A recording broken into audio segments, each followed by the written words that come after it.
All right, everybody, welcome to Math with Grace. Today we're going to be working through Algebra, Unit 8, Lessons 1 through 5. Lesson 1 begins on page 2, and it's titled Factoring Completely. And basically what they mean is that we need to make sure we're using all of the steps that we've been taught along the way. And here it says sometimes the first set of factors can be factored again. So we need to just keep checking. Can I factor something else? Can I factor this again? Okay. So for example 1, we have 12x to the third plus 36x squared plus 27x. All of these terms have a couple of factors in common. Numerically, they have a 3 in common, and variably, they have an x in common. So we have to factor that out first, see what's left over by dividing each term by what we're factoring out, and then see if this is factorable. And in this case, 4x squared is a perfect square, 2x times 2x, and 9 was a perfect square, 3 times 3, so we were able to easily factor that one. Now, sometimes when we have a factor like this, or a polynomial like this, for x to the fourth minus 18x squared plus 81, x to the fourth is a perfect square, and 81 is a perfect square, but we're not done. A lot of times people want to stop here, but it's not finished because both of these are again factorable because, of course, x squared is still a perfect square and 9 is still a perfect square. Because this negative is here, these are factorable. If that had been a positive number, then we wouldn't be able to factor them at all. But because it's a negative, then we know we have one negative and one positive, which means this is a sum and difference binomial, and our middle term, where it would have had 3, right? Our middle term will cancel itself out. Sum and difference binomial. So we need to be looking for these. And that's what here goes on in example 3. X to the 16th is a perfect square. 1, of course, is a perfect square. Now, the positive side here isn't going to factor, and you can see it just drops down each time. But when we hit this negative 1, it's factorable, okay? And it factored, this negative 1 here factors into this. Well, this positive 1 isn't factorable, but this negative 1 is. So it just keeps going and going and going. So we need to make sure we're checking our work and that we factored it all the way through. Now, if you're having some difficulty factoring some of these, please go back and review Unit 7, Lesson 7, where we learned how to factor these trinomials that looked a little bit complicated. Otherwise, let's go ahead and dive in here. Number 1, 5x squared minus 20x minus 105. Well, at the very least, they all have a 5 in common.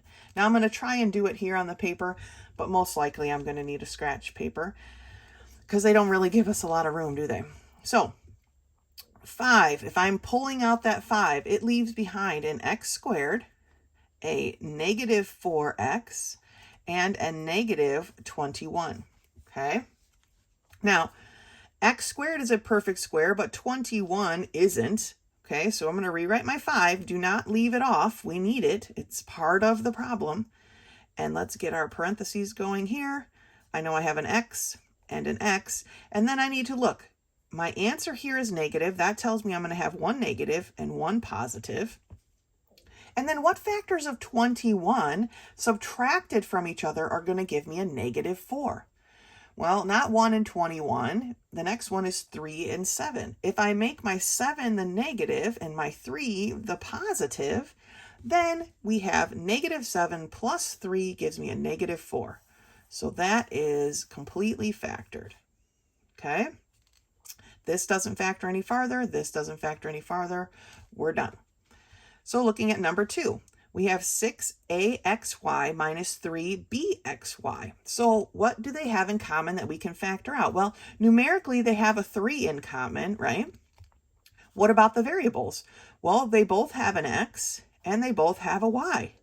So that becomes our greatest common factor that we're taking out. Remember, the review steps are right here if you need to review them and double check. We'll use what we learned here in a minute. So what's left over then when we pull out a 3xy? Well, there's got to be a 2a here, right? Minus, because these 3's match, it's just a 1, so it's just minus b. And that's all for that one. Looking at number 3, we have 12x squared minus 46x plus 14. All right, let's take a look here. Numerically, obviously they all have a 2 in common because they're all even numbers, but can we go bigger than a 2? Let's see, 4 goes into 12, but not 46 or 14.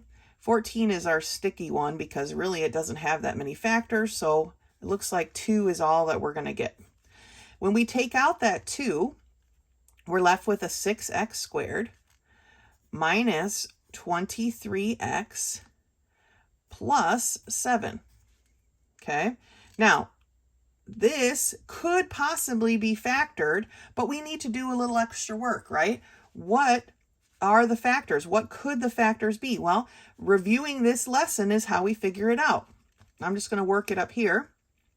So the first step is to take 6 times 7 and get 42, right? Okay, so now we have to look and think of what factors of 42 would give us, combined, would give us a negative 23. They must both be negative because we have a positive 7 here. So what factors of 42 added together are going to give us 23? Well, it's not 1 and 42. Is it 2 and 21? It is. So we can rewrite this as 6x squared minus, because remember that we need two negatives, minus 2x minus 21x plus 7. Remember this from Unit 7, Lesson 7?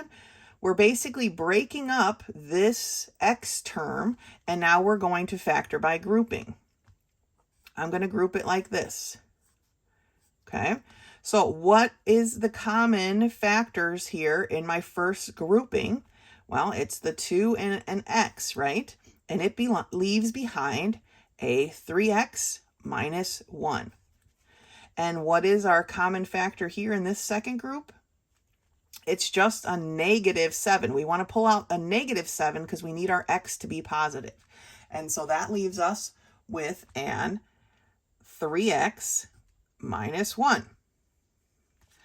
So here's our factoring, right? So don't forget your 2 that was out front that we pulled out already. So it's going to be 2 times 3x minus 1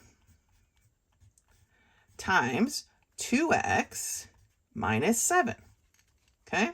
And there is our final factor. Factored it as much as we can.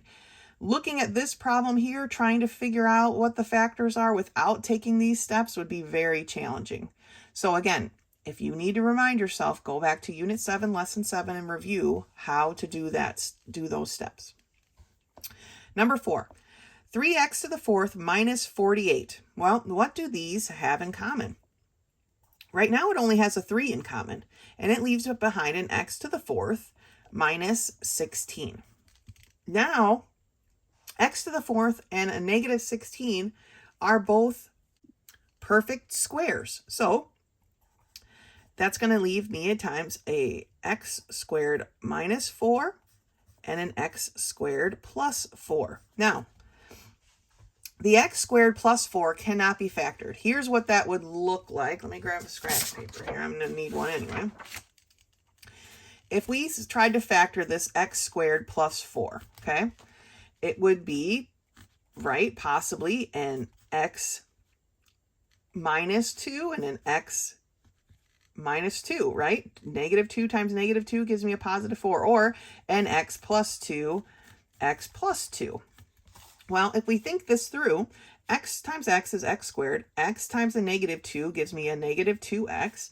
Negative 2 times x gives me a negative 2x. So combining those, I would need a negative 4x in here. So that's not going to work. X times x is x squared. X times 2 is 2x. 2 times x is 2x. So again, we're in the same spot, except we need a positive 4x. So that doesn't work.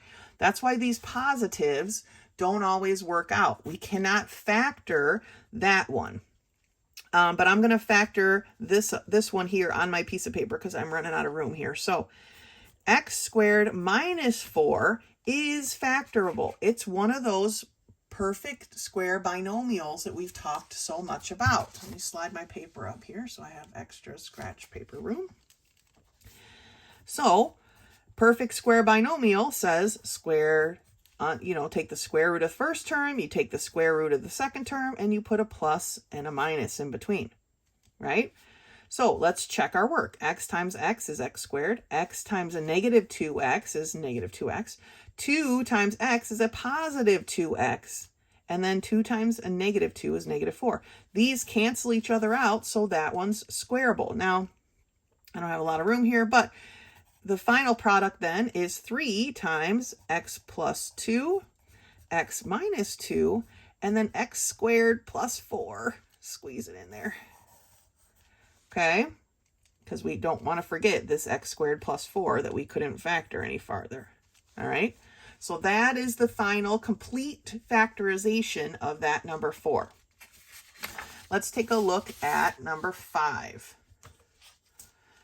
For number 5 here, I'm going to just do this all on scratch paper now because we're running out of space. 12x squared plus 96x plus 192. Well, let's see what they all have in common. Hopefully it's 12, but let's take a look.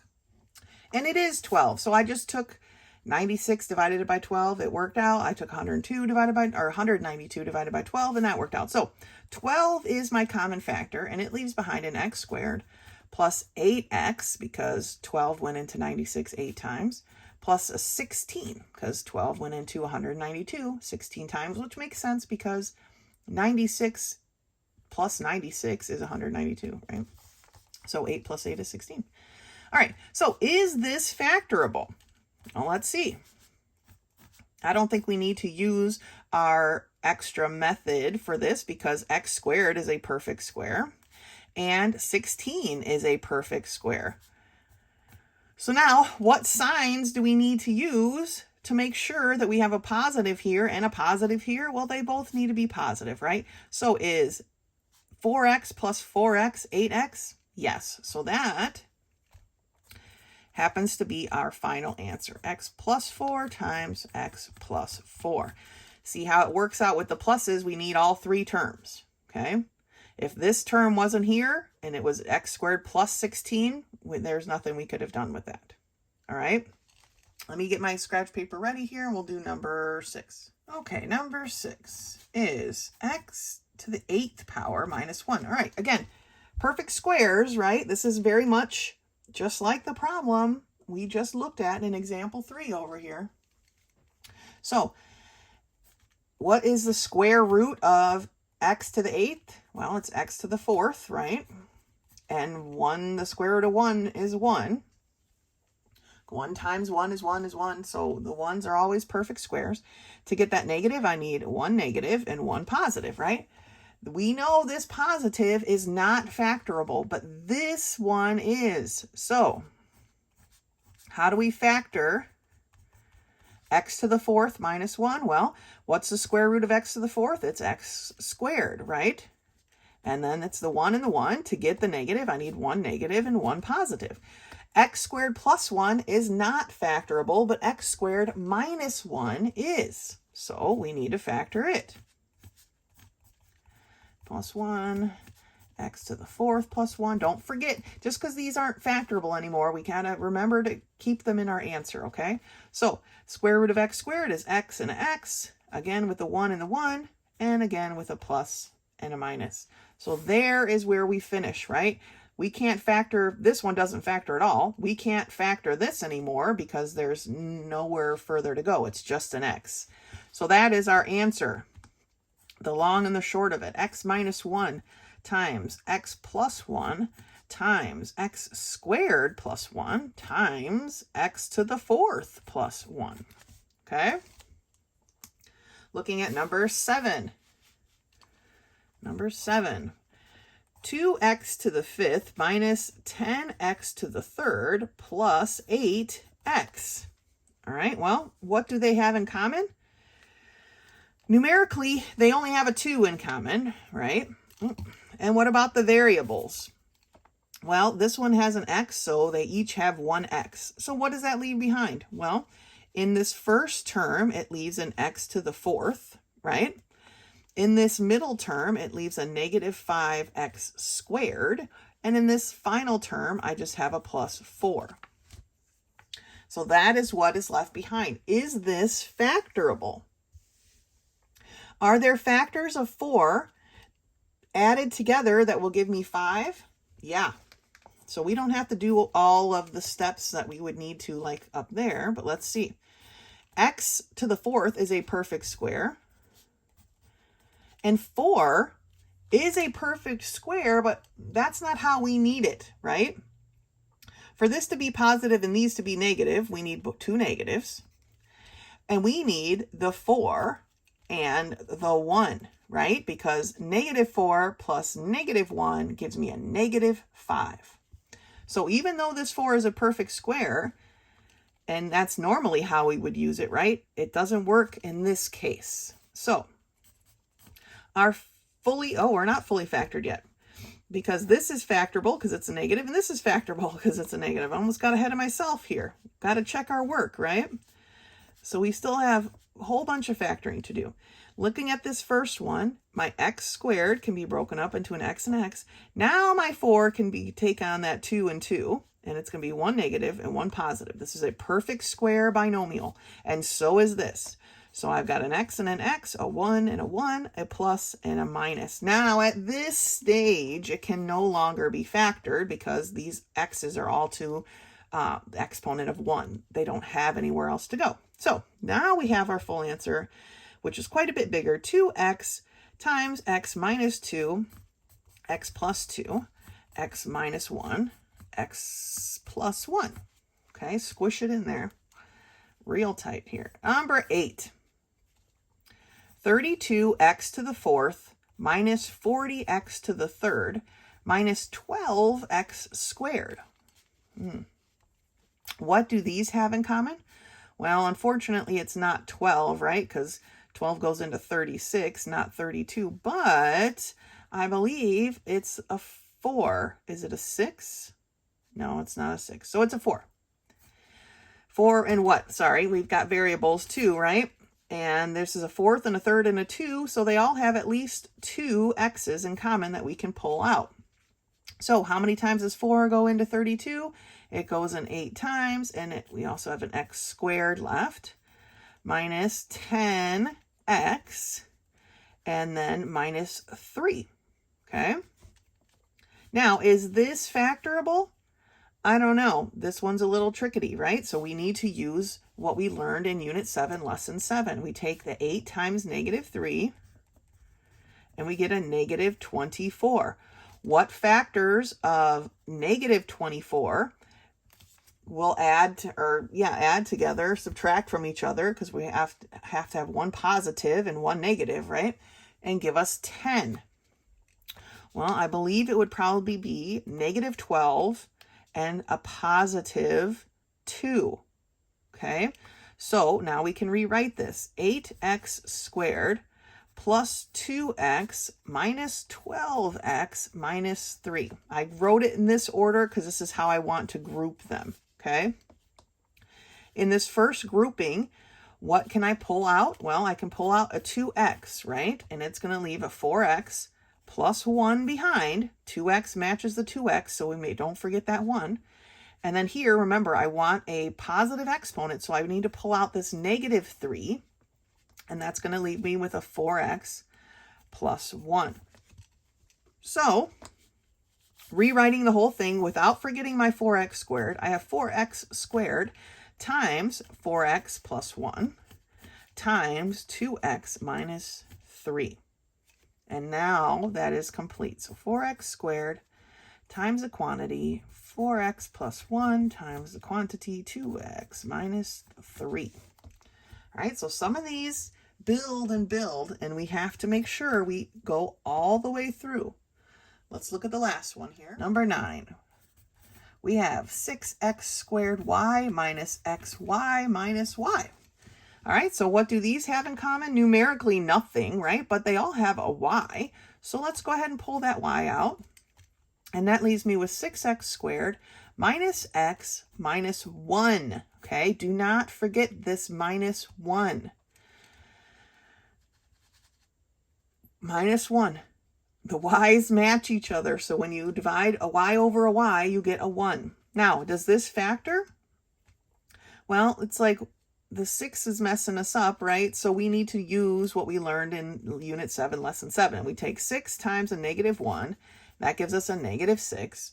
So what factors of negative 6, 1 positive, 1 negative, are going to give me a negative x? Well, I'm pretty sure that's going to be, so a 6x squared minus 3x plus 2x. Then with our minus 1, right? Negative 3 plus 2 gives me a negative x. And I wrote it this way because I want to group it this way. This first grouping has a 3x in common, and it leaves me with a 2x minus 1. And this first grouping doesn't have anything in common. And so it's still just a 2x minus 1. But remember, there is a 1 right here. Okay, so when we put these back together, we need that 1. So don't forget your y up here. So we've got y times 2x minus 1 times 3x plus 1. Okay, and that is our final answer. Y times a quantity 2x minus 1 times a quantity 3x plus 1. All right, so as you can see with these, some of these we have got to use what all of these we've got to use what we've learned in the past, but this Unit 7, Lesson 7 was the closest bit that we have. We've got to pull out our greatest common factor and then look and see what's left over. Is that factorable? Remembering that if we only have 2 terms, a positive term is not going to be factorable, but a negative term most likely will. Okay? Now, as we move forward, some of these may not factor at all. So make sure you're checking your work. I know when they first teach you something, they want them all to work out, but it's not always the case, right? We've got enough experience with this book to know that sometimes it's not going to be factorable. So make sure you're using all the steps that we've learned all together, working through these. That's Lesson 1. Good job. Lesson 2 begins on page 7, and it's entitled Writing Equivalent Rational Expressions. So equivalent meaning the same. Rational expressions are basically fractions, okay? It says, like fractions, rational expressions can be changed to an equivalent rational expression with a different denominator. The only real thing that makes a fraction different from a rational expression is a variable. That's it. So what we want to do is rewrite 5 over 6x with a denominator of 18x to the third. Now, they've really simplified this and broken this out. But how I would like you guys to look at it is, what did we have to multiply 6x to get it to be an 18x to the third? Well, to get a 6 into an 18, we have to multiply by 3, right? And to get an x to be an x to the third, we have to multiply by x squared. So we multiplied the denominator by 3x squared. So we need to multiply the numerator by 3x squared as well. And 5 times 3x squared is 15x squared, okay? So if visually this helps you out breaking it down this far, then by all means, I do not want to stop you doing it that way. But if you don't feel like it's necessary, then again, you don't have to do extra work. We want to work harder, we want to work smarter, not harder. So then looking at example 2, we have 2x over 3 times the quantity x plus 1, and we want it to be a 6x plus times the quantity x plus 1 in the denominator. So again, the x plus 1 didn't change. So what did we have to multiply the 3 by to get it to be a 6x? Well, we multiplied it by a 2, right? Because 3 times 2 is 6, and an x. Then we do the same thing in the numerator. What we do in the denominator, we have to do in the numerator. So 2x times 2x is 4x squared, okay? It can be that easy. Here are the steps reviewed right here at the bottom of page 7. Let's turn the page and do some of these problems together. Oh, you know what? There's one more example up here, and I do want to go over this example because sometimes they want you to change the denominator over to something, and they don't even look anything the same. So sometimes we have to factor the denominator first, either the one we started with or the one we're trying to change to be able to know what we are really looking for.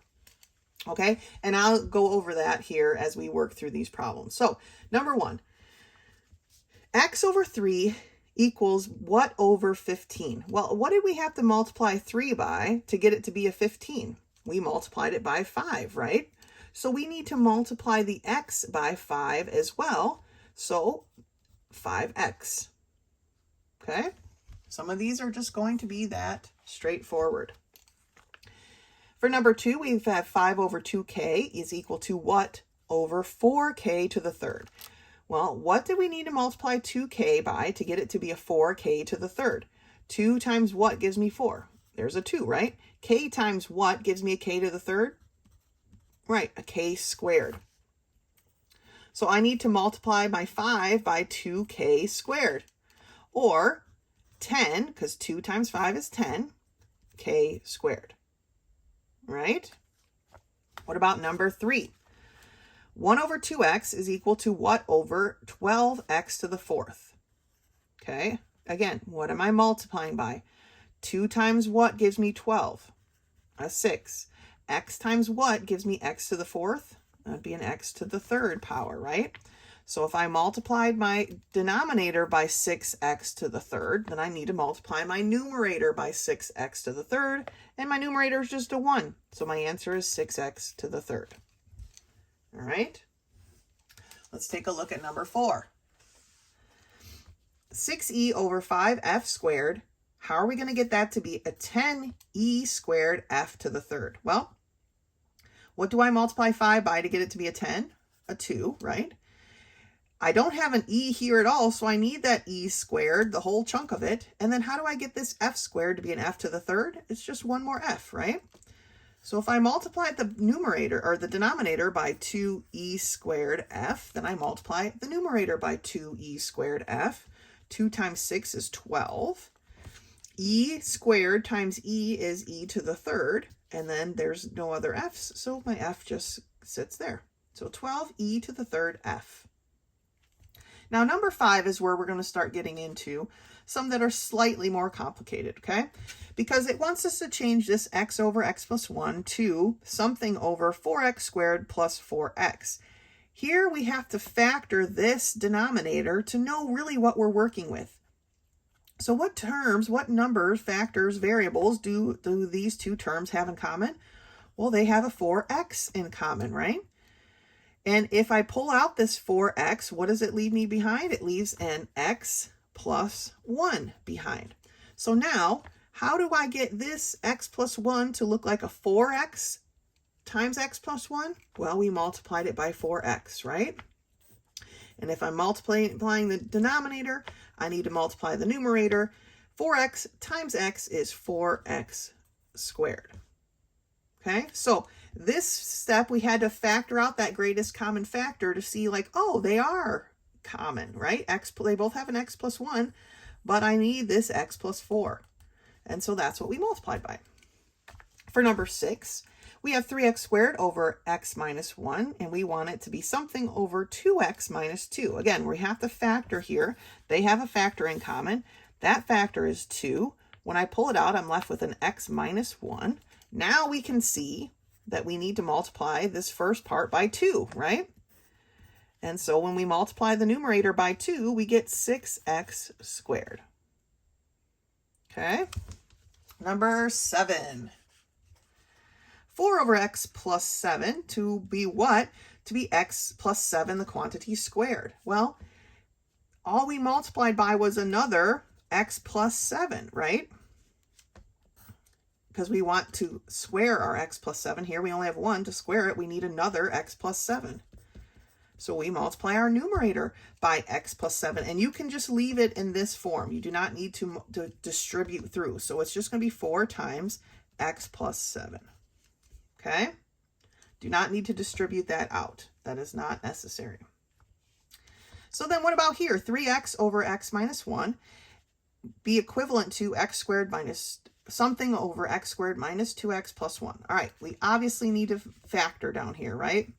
So what does this factor into? X is a perfect square, or x squared is a perfect square. 1 is a perfect square. What do our signs need to be? So we have a -2, -1, and -1. So what did we multiply this x minus 1 by? Well, we multiplied it by another x minus 1. This is basically the same problem, except here they wrote their quantity squared, and here they actually factored it out. They used the FOIL method all the way through. Okay.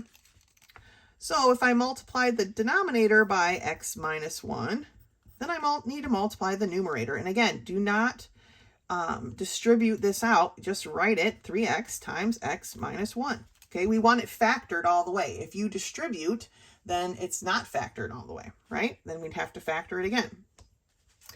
Now, number 9 looks a little bit trickier, but that's only because they want us to factor both denominators.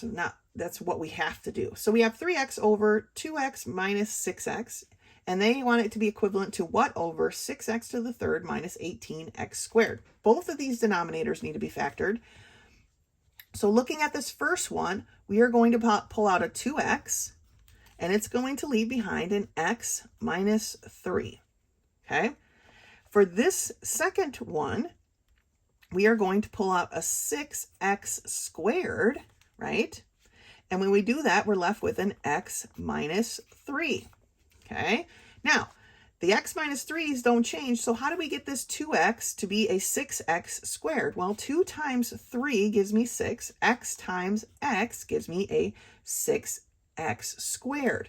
So what you do at the bottom, you do at the top. We're going to multiply 3x times 3x, and we get 9x squared. All right? So we're just trying to figure out how much did it change. Okay, this is no different than if we were working with just numerals, right? Just numbers. We have variables here, but it doesn't make much difference. What did it change by? Because whatever it changed by in the denominator is what it needs to change by in the numerator, okay? That's what keeps it equivalent. That's what keeps them equal. All right, good job.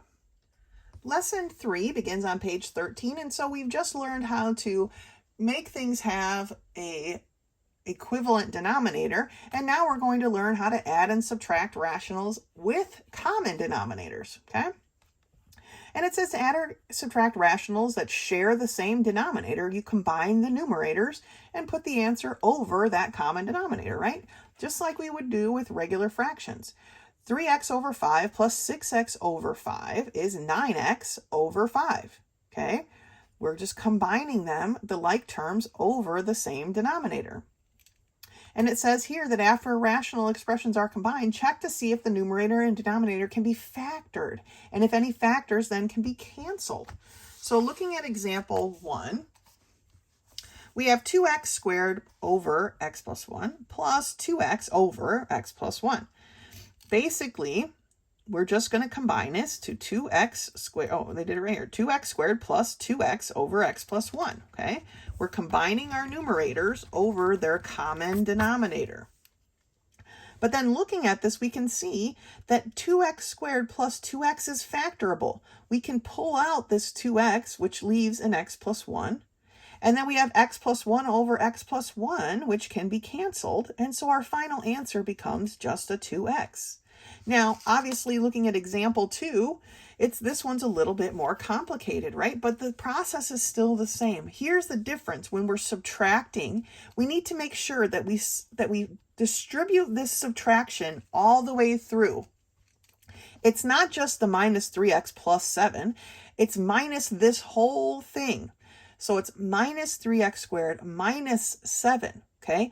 This negative sitting here changes the sign of each of these terms, all right? So if this 3x had been a negative 3x squared, now it would be positive. It just switches the terms, but it has to do it through all of the terms, okay? You have to distribute that negative through every term in that numerator. Factor, reduce, beautiful, okay? Let's turn the page. Number 1, 4 over 5x plus 6 over 5x. I'm just going to simply add these together, right? If you go like this, it kind of see what you're working with. It's just 4 plus 6, right? Or 10 over 5x. But these have a factor in common now, right? 5 and 10 have a factor in common, and that's 5. So 5 goes into 10 2 times, and 5 goes into 5 once, and so we can reduce this to 2 over x. All right, looking at number 2, again, if you just kind of draw your line across, put your plus back in, we have 9 over x minus 1. All right, number 3, we have 3x over x minus 3 minus 9 over x minus 3. Again, I'm just going to draw my line here and put a negative. And so I have 3x minus 9 over x minus 3. Now, 3x minus 9 is factorable. 3x and 9 have a factor in common, and that is 3. When I pull that 3 out, I'm left with an x minus 3. Don't forget your denominator over x minus 3. These can cancel, and so my final answer is just a 3. Okay? Looking at number 4, again, I'm just going to go like this. So I'm going to put my plus sign in, and I have now x squared plus 5x plus 6 all over x plus 2. Now, x squared plus 5x plus 6 is factorable. So what does it factor to?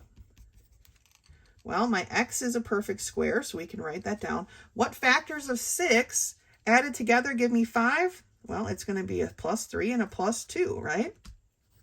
Now I have an x plus 2 over x plus 2, and so I'm left with an x plus 3 as my answer, okay? Because the denominator becomes a 1, we can just write it as x plus 3. All right, let's take a look at this next one. 5x plus 1 over 6x minus 4 minus 2x plus 3 over 6x minus 4. Okay, I'm going to draw my line like I have been, but don't forget that negative. So it's a negative 2x minus 3. Now I'm going to combine my like terms. 5x minus 2x is 3x. 1 minus 3 is a negative 2 over 6x minus 4. But is the bottom factorable in a way that can help us? Let's see. So I have 3x minus 2 over, these have a 2 in common, right? So I'm going to pull that 2 out, and I'm left with a 3x minus 2. They do, right? They do factor. So now I can cancel and cancel, but the answer here is not 2 like the answer was in this case or this one, because my 2 is in the denominator. So remember, my numerator now is a 1. So the answer here is actually 1/2, 1 over 2. Okay. Number 6, I'm going to draw my line across. It's a positive, so I can just put that there. Let's combine our like terms. 7x minus 3x is 4x. Negative 2 plus 4 is a positive 2 over 2x plus 1. The numerator is factorable, so let's take a look at that and make sure we can cancel everything. And they have a 2 in common, which leaves me with an x plus 1 over 2 times 2x plus 1. Now, is this cancelable? It's not, is it, right? X plus 1 and 2x plus 1 are not the same thing, but it is completely factored, so it is it's the right answer. It's the way we should be writing our answer, okay? 2 times the quantity x plus 1 divided by 2x plus 1, okay? So, like I said, they try to trick us sometimes, but these are not cancelable. They are not like, okay? All right, number 7. 2x squared over x squared minus 36 minus 48 plus 4x over x squared minus 36. I'm going to draw my line through. I'm going to move my negatives where they need to go because I'm going to distribute my negative through, right? And now I'm going to combine my like terms. There aren't any, but I'm going to rewrite it in the correct order. 2x squared minus 4x minus 48 over x squared minus 36. Now, the numerator and the denominator are factorable. Let's start in the numerator by pulling out our greatest common factor, and that happens to be a 2. It leaves behind an x squared minus 2x minus 24 all over. Let's factor this, a perfect square binomial, right? X squared is a perfect square. 36 is a perfect square. There's a negative in between. It's a perfect square binomial. So what is it? X and x, 6 and 6, 1 minus, 1 plus. Okay? Now, my numerator is still factorable again. So I'm going to get it set up over here. X minus 6, x plus 6. Can you guess what one of these factors probably is? Well, let's see. What factors of 24 negative, so I know I'm going to have one negative and one positive. My x is a perfect square. What factors of 24 can subtract from each other and give me a negative 2? Well, let's think here. Is it 2 and 12? No. Is it 4 and 6? It is 4 and 6. But my 6 needs to be the negative, so I get that negative 2. Okay? 6 times 4 is negative 24. Negative 6 times 4 is negative 24. Negative 6 plus 4 is a negative 2.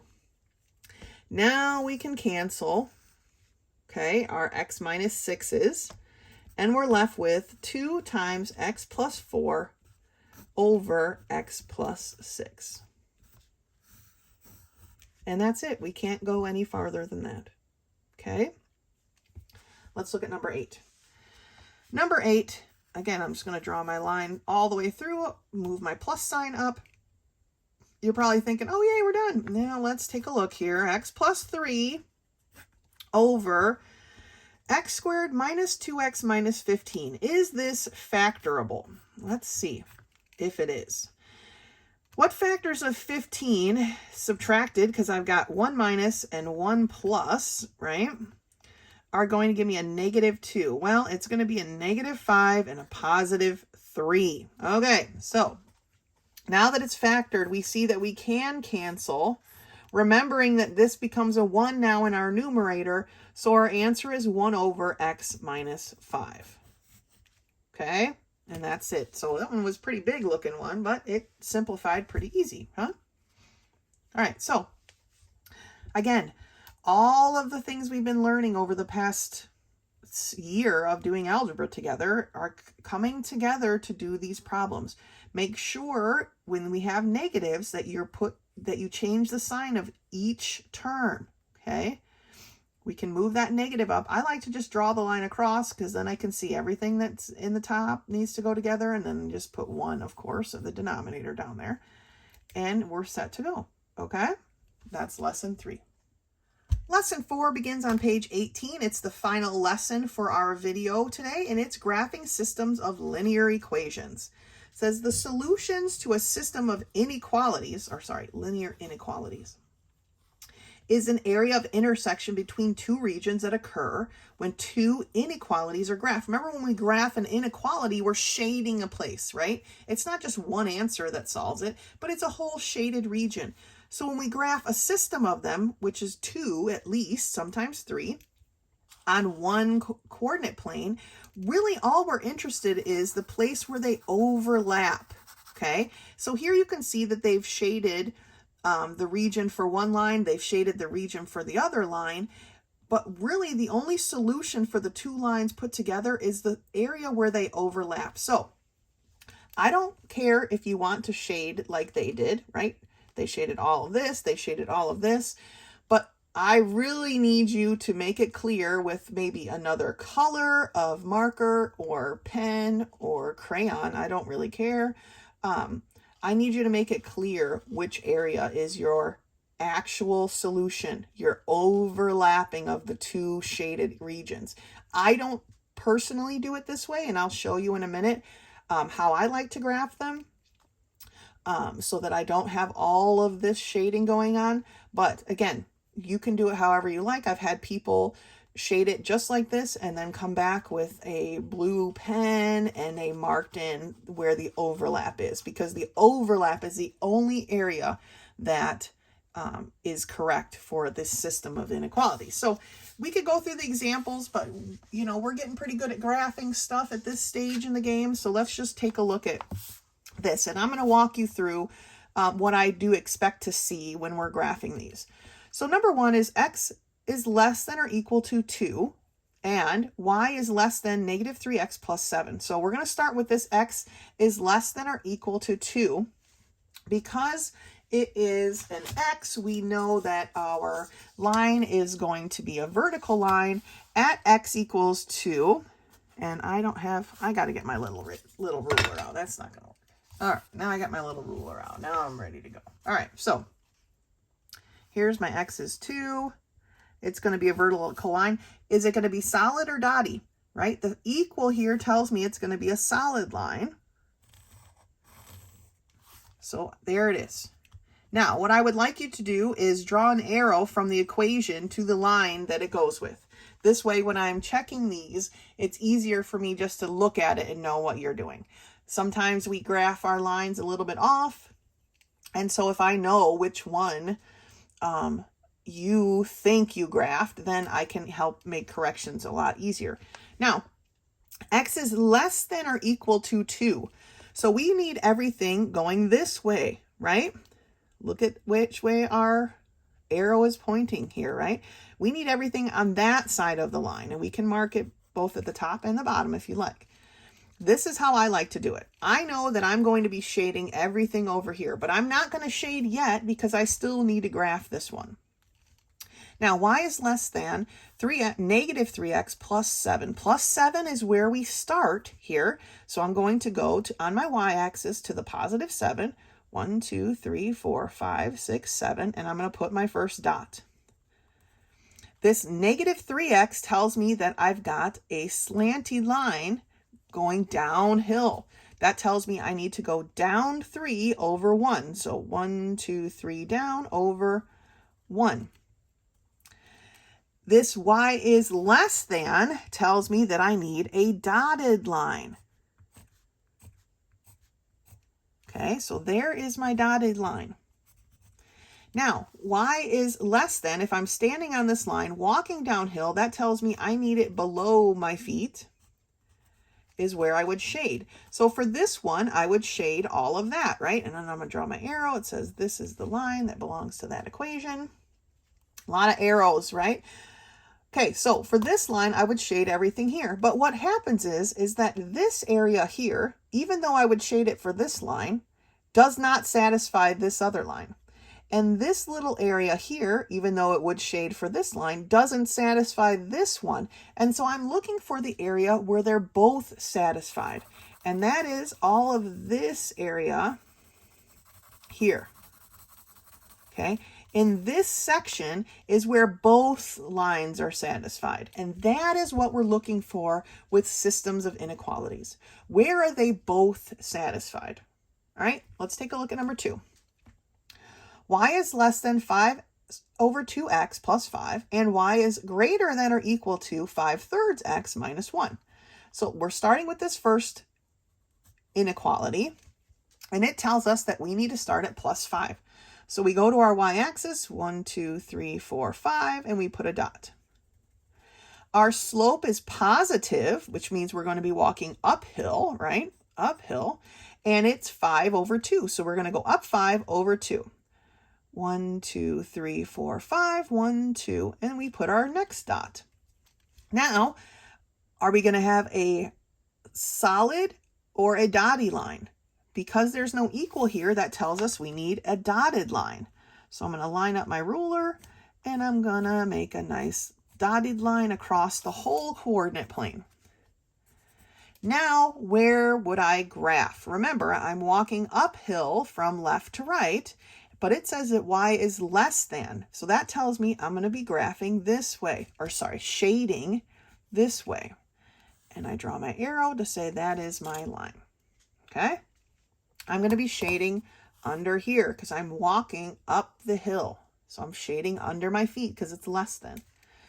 Now for this next one, y is greater than or equal to 5/3 x minus 1. Here's where we're starting, minus 1. So I go to my origin point and I go down 1 and I put a dot.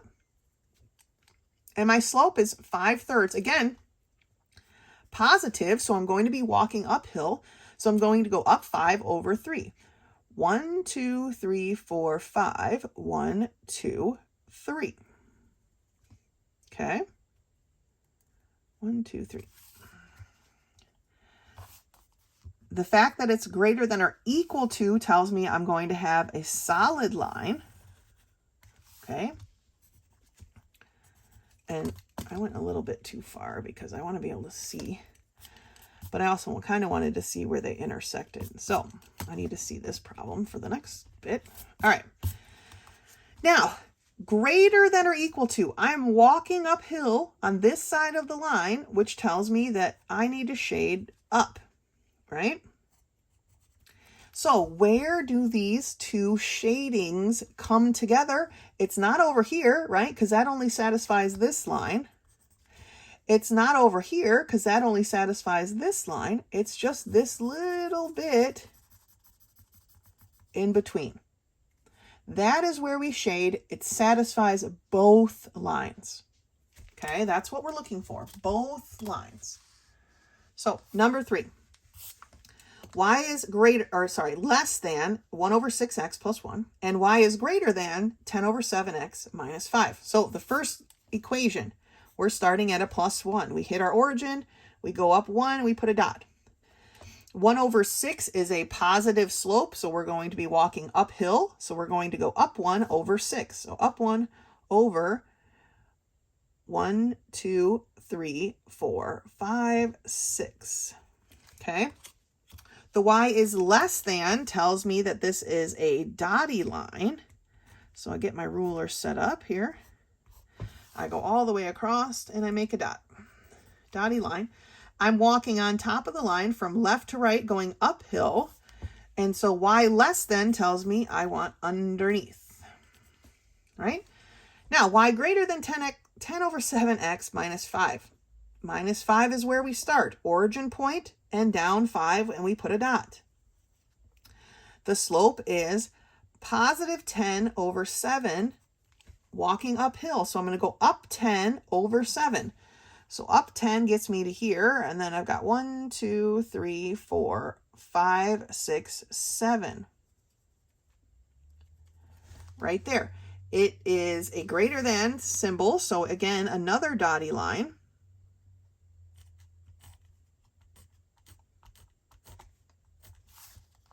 Oh, I forgot to mark which was which. This is this one, and this is this one. Okay. Now, I'm walking uphill, and it's y is greater than, so it's going to be on top of the line. Okay. So again, where is it that both of these are satisfied? It's not here in this region because it only satisfies this line. It's not down here in this region because it only satisfies this line. It isn't here because this doesn't satisfy either line, right? It's only in this area that both lines are satisfied. All right, so that's the region that we shade. Again, if you wanted to shade all of this and then extra darken where they overlap, that is fine, like the book shows. That is fine. This, I'm just showing you the way I like to do it because I don't really like to shade in so much. It looks messy to me. But again, however you want to do it, it works. I just need to be able to see clearly that this is the overlap region. All right, last one. Or on this page anyway. Number 4 gives us 3 lines. Okay, so now we need to be extra careful how we're graphing these. We have y is less than or equal to 5, y is greater than 5/2x minus 4, and y is greater than or equal to negative 2/5 x plus 3. Starting with the first one, y is less than or equal to 5. Because y is equal to something, we know that we're going to have a horizontal line. It's less than or equal to, that tells me it's going to be a solid line, and it looks like that. Draw my arrow. Where am I shading? Y is less than, so we're going to shade underneath. Okay. What about this next one? Y is greater than 5/2x minus 4. Well, we're starting at this negative 4. So we go to our origin and we count down 4. 1, 2, 3, 4, and we put a dot.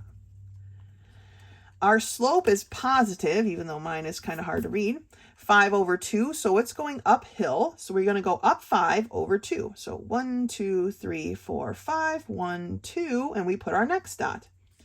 It's a greater than symbol. So again, we're going to have a dotted line. And again, I want to make sure I cover the whole coordinate plane. Okay.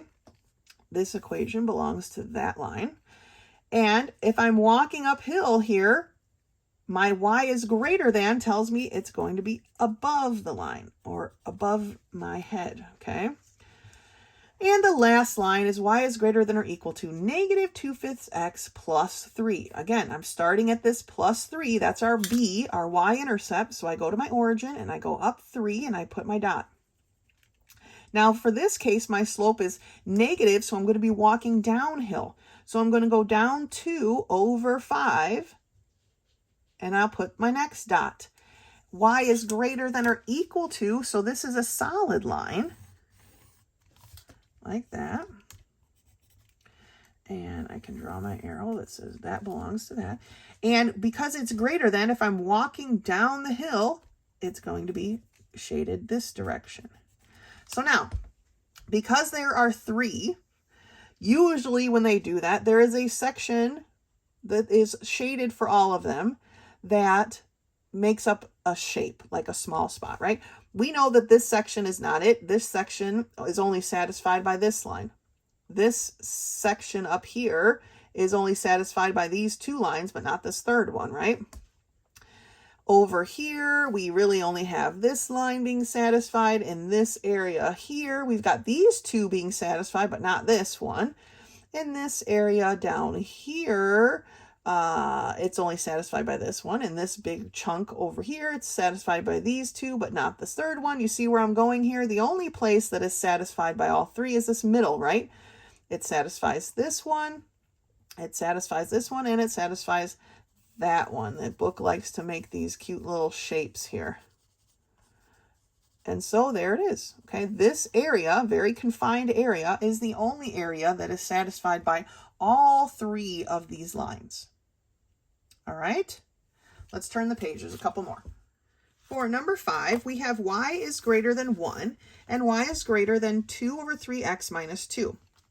Well, let's go ahead and graph that y is greater than 1. We know we're going to have a horizontal line, and it's going to be a dotted line because it's not equal to. So there's my y is 1, basically. Greater than 1 tells me I'm going to go up above it, the line, okay?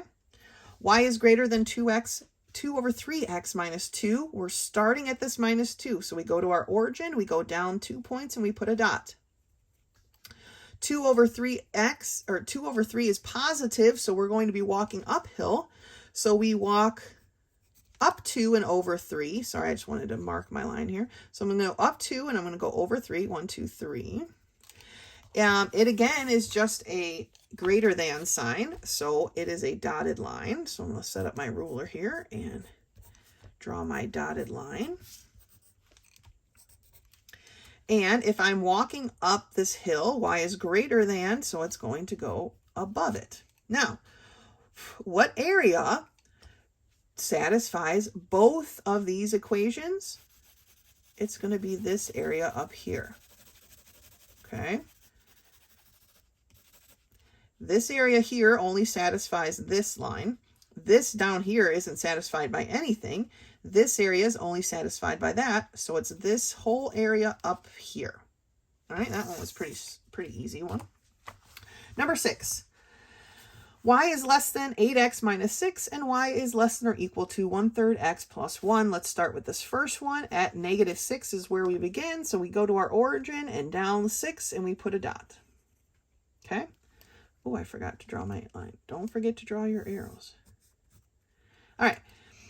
Now, my slope is 8, but remember that's the same as 8 over 1.